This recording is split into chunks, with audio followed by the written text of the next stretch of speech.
According to our guest, restoring environmental order and eradicating global poverty have become the two defining challenges of our era. The environmental horror unfolding in the Gulf of Mexico illustrates just how difficult it is to balance economic progress and protection of the planet. It provides an alarming example of how the search for resources and profit can lead to the plunder of nature. This week on Dialogue, the Plundered Planet.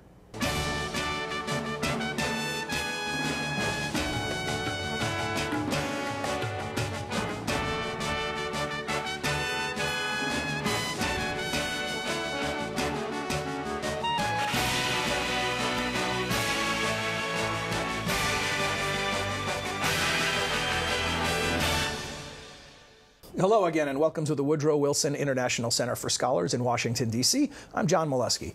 Each week, Dialogue explores the world of ideas and issues in international affairs, history, and culture. Our guest today is Paul Collier. Paul Collier is professor of economics and director of the Center for the Study of African Economies at Oxford University. Formerly, he served as director of development research at the World Bank. He's the author of several books, including the award-winning The Bottom Billion. His latest work is this book, The Plundered Planet: Why We Must and How We Can Manage Nature for Global Prosperity. Paul, welcome to Dialogue. Thanks for joining us. Thanks for inviting me on. I want to ask you about the very first words in the book, beyond the dedication. I grew up before nature was discovered. Could you explain that?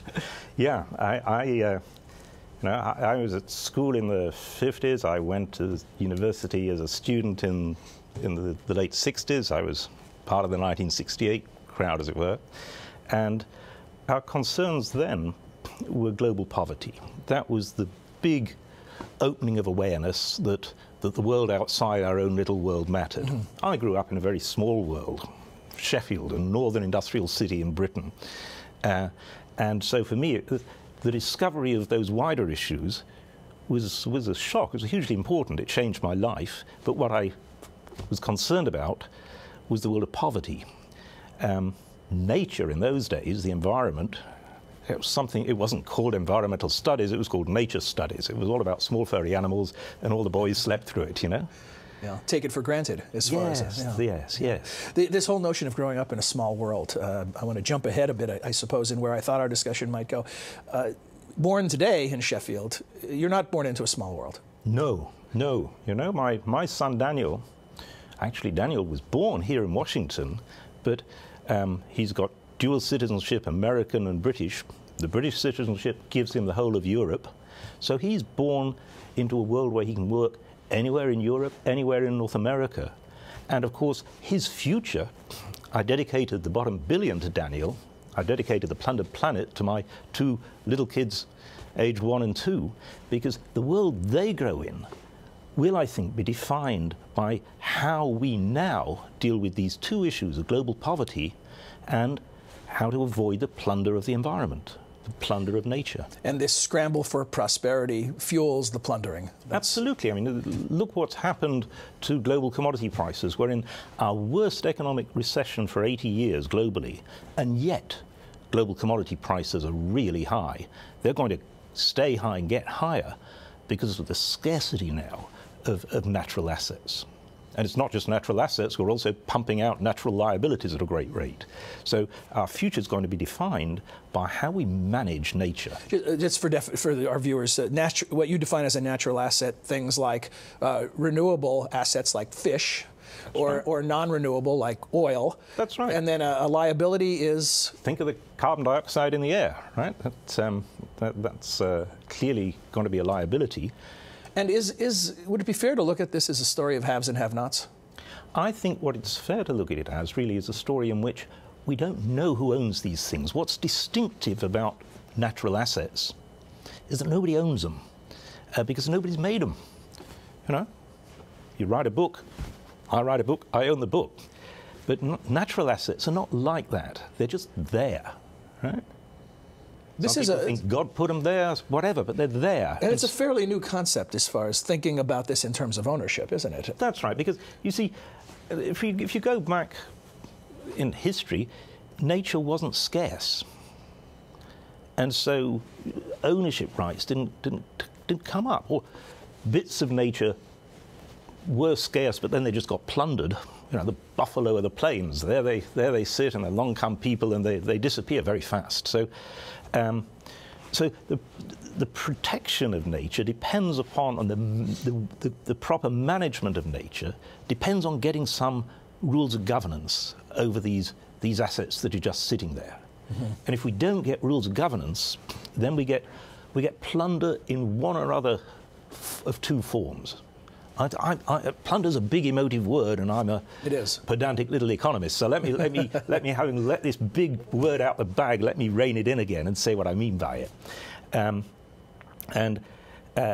One meaning of it is that the few expropriate, steal what should belong to the many, right? And anybody who's worked on Africa or other poor areas has seen that again and again, these valuable natural assets which should benefit all citizens, instead grabbed to benefit a narrow elite and some foreign resource extraction companies.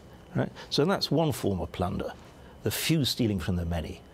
But then the environmentalist movement is not so, it focuses on a different form of plunder, equally important, where the present expropriates what should belong equally to the future.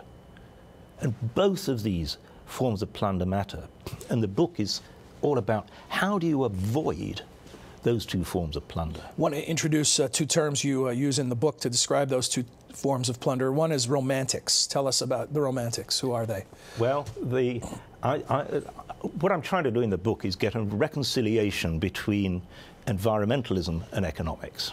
I'm married to an environmentalist, so I've lived it. Right? The cat and the dog married. That's right.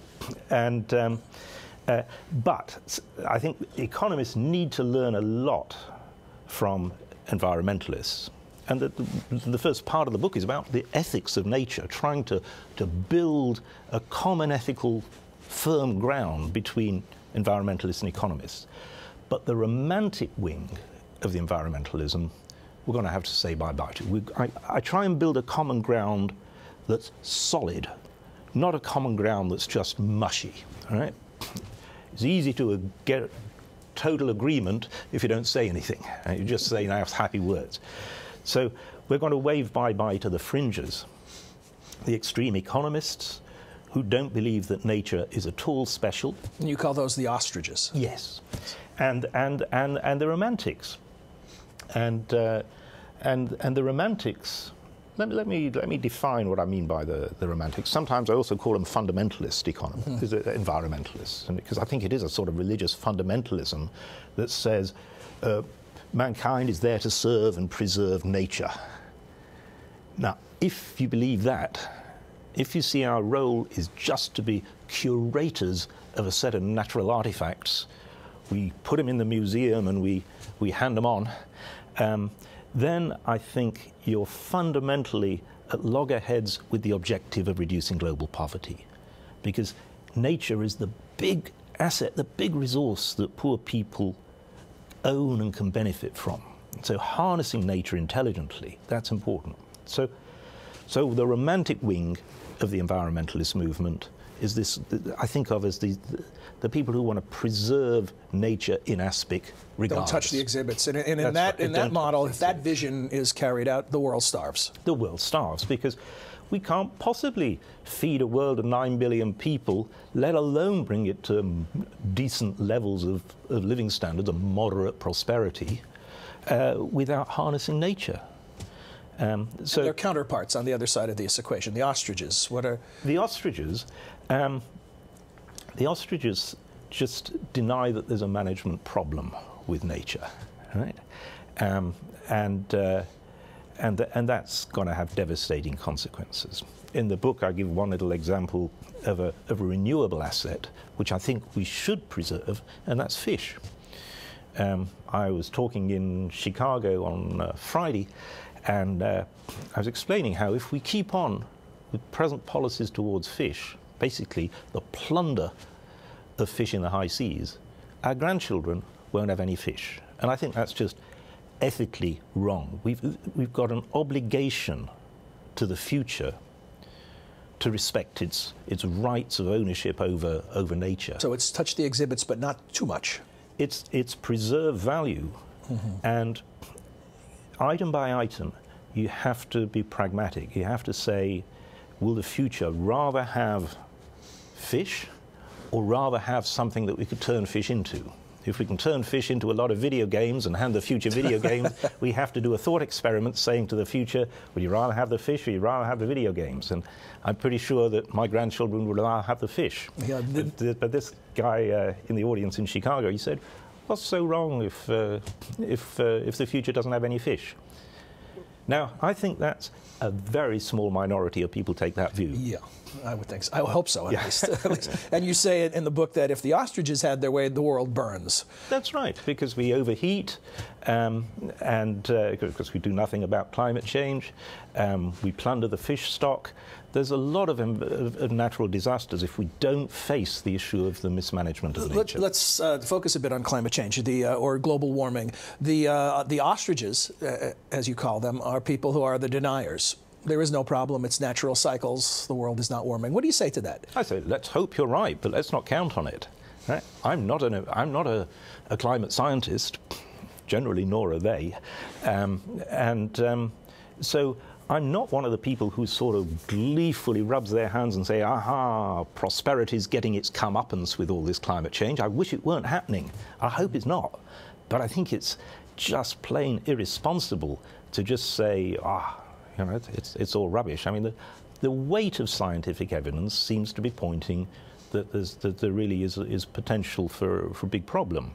And as a matter of common precaution, we better do something about it. And then these bottom billion that you've written about previously and have concern for in the new book as well, they live in agriculture-based societies, and so the implications of this warming is potentially much greater. It's potentially devastating. I mean, in southern Africa, the staple food is maize, and southern Africa is getting hotter and drier. I mean, global warming is already happening in southern Africa, and we can certainly foresee in 2 or 3 decades, maize might just become unviable in southern Africa. Now that's very alarming if your staple food becomes unviable in a region that's already going hungry. Here's a formula that you introduce in the book. There are several. Nature plus technology plus regulation equal prosperity. Could you explain that? Yeah. Nature is the big asset of poor people. You know, one of the fun statistics in the book, which amazed me and amazes everybody I talk to, is we take the average square mile of the rich world and look underneath it, and there's $300,000 of subsoil assets there. And we take the average square mile of Africa and look underneath it, and it's only $60,000 at the moment. Now, that's not because there's less down there, it's because there's less been discovered. There's just been less search. With high global commodity prices, that missing $240,000 worth is going to get discovered. Now, already, Africa and the other countries of the bottom billion, natural resource extraction is the big money. Multiply it by 5 as they move from the 60,000 they found to the 300,000 that's there. And you see, this is a tidal wave of money. This is the money that could lift them decisively out of poverty to a reasonable prosperity. And so the foremost challenge for these poor countries is to try and manage that process. Now, unfortunately, historically, that process has gone really badly wrong, sometimes disastrously. Weak governments, because good governance is a big part of the equation. Yes, that's right. So it's usually led to plunder, the few expropriating from the many, the present expropriating from the future. Sometimes it's led to outright violence, you know? And so making sure that history doesn't repeat itself in these countries, in these societies, is to me the first order challenge of development over the next couple of decades. Another formula you offer, nature plus technology minus regulation, in this case equals plunder, what you just described. That's what we've got, and that's what we've got. And I'm having fun with the formula, so I'll give you another one. Nature plus regulation minus technology equals hunger. That's right, because there's a really dangerous anti-science cult amongst the romantics. So no genetically enhanced foods. Exactly. Look, we described the problem in southern Africa of of a heating climate, a volatile climate, the staple maize getting unviable, Africa needs rapid crop adaptation more than any other region on Earth. And do you know what? They banned GMOs. Banned them.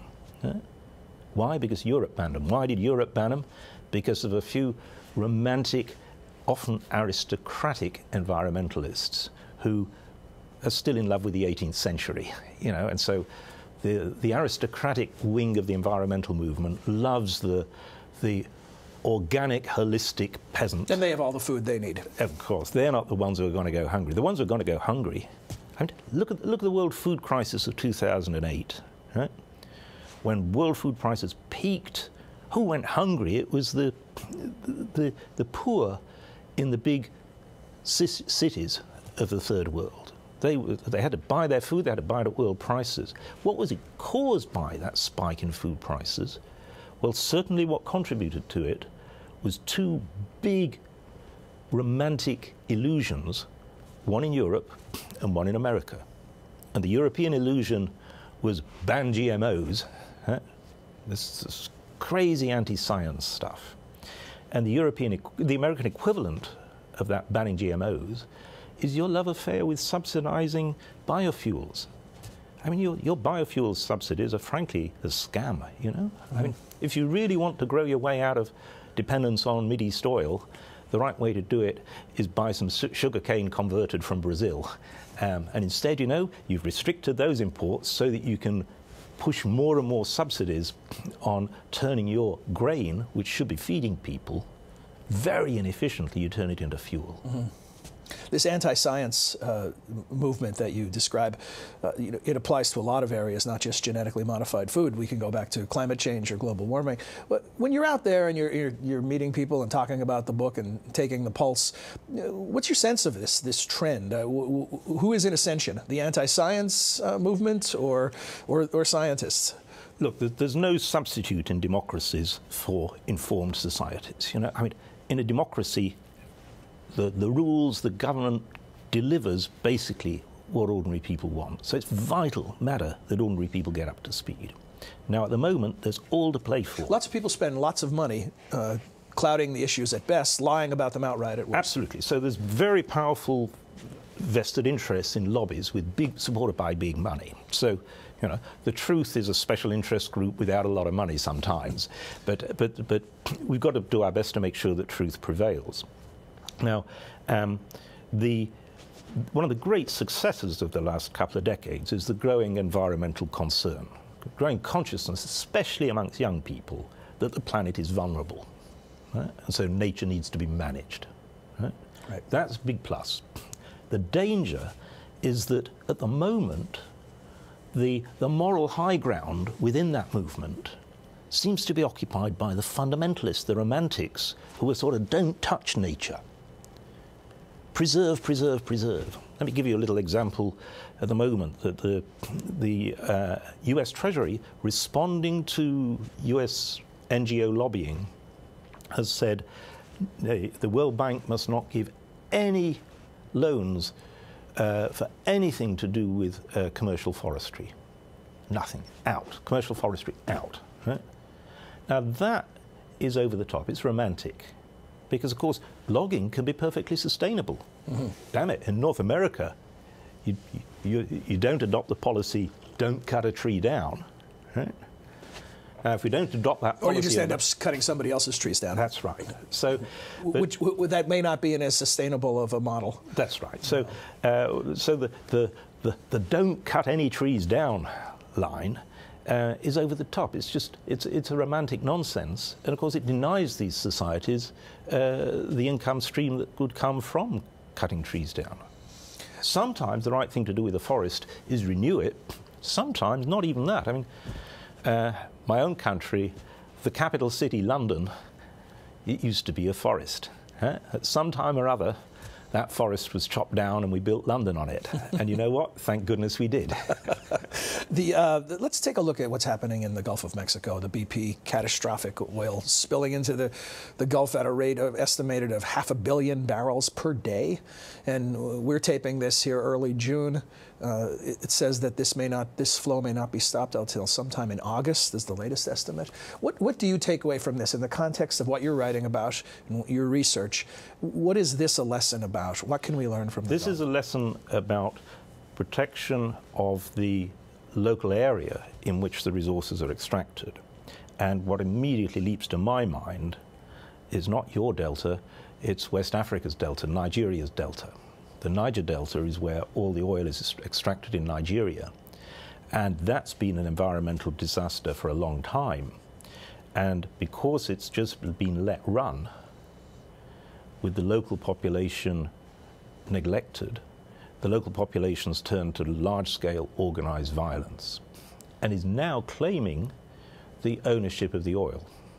And that final step is a bridge too far, because if we let local communities own these natural assets, if we concede that, we get immense inequality. Some lucky guy's on top of an oil well, it's his, and all the other citizens of the country, Nigeria is about 140 million very poor people. So local ownership's the wrong way to go. But the alternative to that is really, I think, three things. One is you minimize the damage. And that's obviously what wasn't done in either your delta or the Niger Delta. So that's one, you minimize the damage and you create powerful incentives to minimize the risks and minimize the damage.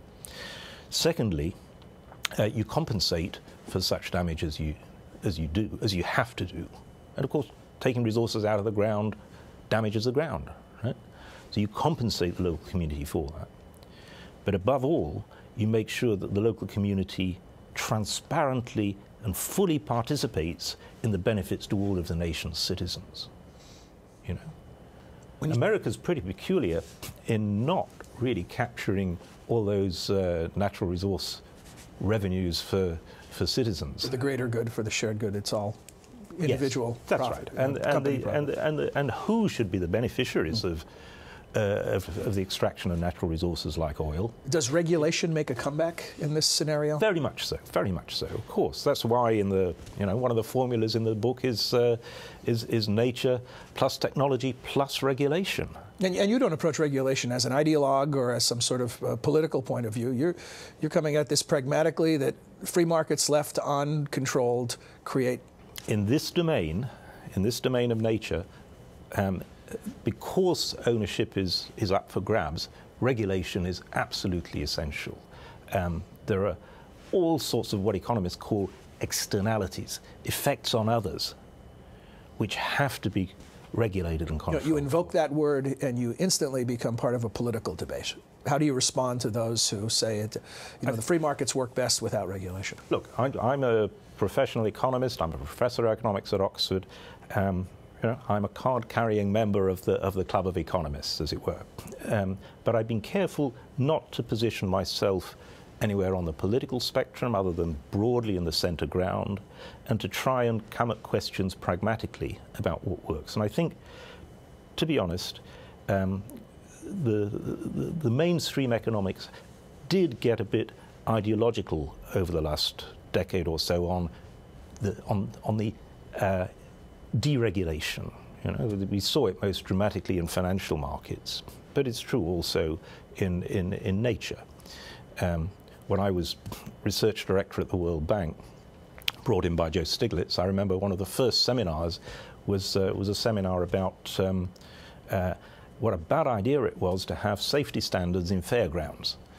And I thought, this is kind of Disneyland, this is ideology gone mad. Or Disneyland without any safety standards. Yeah. So this, the book has great potential to build bridges between these warring factions. It a little something for everyone. No one is backed into a corner as the ultimate bad guy, except the extremists, the ostriches, and the romantics. We're going to lose the fringes. Lose the fringes. But it speaks to, we talk about the Gulf and fish, a certain level of international cooperation that doesn't exist right now, or coordination perhaps. One of your ideas is perhaps extend territorial waters so that every drop of the ocean is accounted for, or what you say, better yet, let the UN manage that resource. Yeah. I think, we have to be pragmatic here. In the case of fish, it's pretty clear. Until a few decades ago, it didn't matter. The technology for catching fish wasn't good enough to catch all the fish. And now we've got super fishing technology. It's like a giant Hoover that goes around. If we let that technology run amok, then it's quite simple. Our grandchildren won't have any fish. So here we have to regulate to meet our minimum ethical obligations to the future. That's straightforward. And then as you limit the catch, the rights to catch fish become valuable. And somebody's got to have those rights. Who should get the value from this restricted rights to fish? Now, why on earth should fishermen get them? Fishermen at the moment are getting them. They say, we used to be able to catch fish without restrictions, we should have the rights to fish. But that's just a false ethical argument. Once you create scarcity by limiting, then that's creating, that social act of regulation is creating value. Fishermen should get paid for the return on capital, the return on risk, the return on labor, but not what economists call the rents on fish. The rents on a barrel of oil, it costs $7 to get it out of the ground, it's worth $70, that's $63 a rent. So who should get those rents on fish? Well, basically, we should in some way or other, the international citizenry. We only have, Paul, about 1 minute left, so I hate to ask you this question with so little time, but for those who are following this and want to see signs of progress, where should they look? What are you tracking? Oh, I'm tracking what young people share with each other. And I wrote that book first and foremost to get a critical mass of young people who read it, get up to speed on the issues, and then ignite this flow of information through the net, all the techniques that I don't understand very well and that are second nature to them. I need them to be ambassadors for reason, basically for understanding the basic economics, the basic science, which then, allied with compassion, can actually save nature and harness it for the campaign against poverty. The children will lead us. Some things never change. Yeah. Thanks very much. Thanks very much. This is the book, The Plundered Planet. Highly recommended. To those of you watching on MHZ or listening on radio, we appreciate your comments and encourage you to share them with us. You can do so by sending email to dialogue@wilsoncenter.org.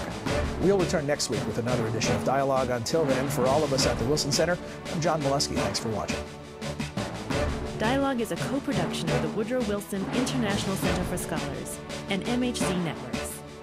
Dialogue is available via broadcast, cable, satellite, and telco on MHZ Worldview throughout the United States. To see how to watch where you live, visit www.mhznetworks.org.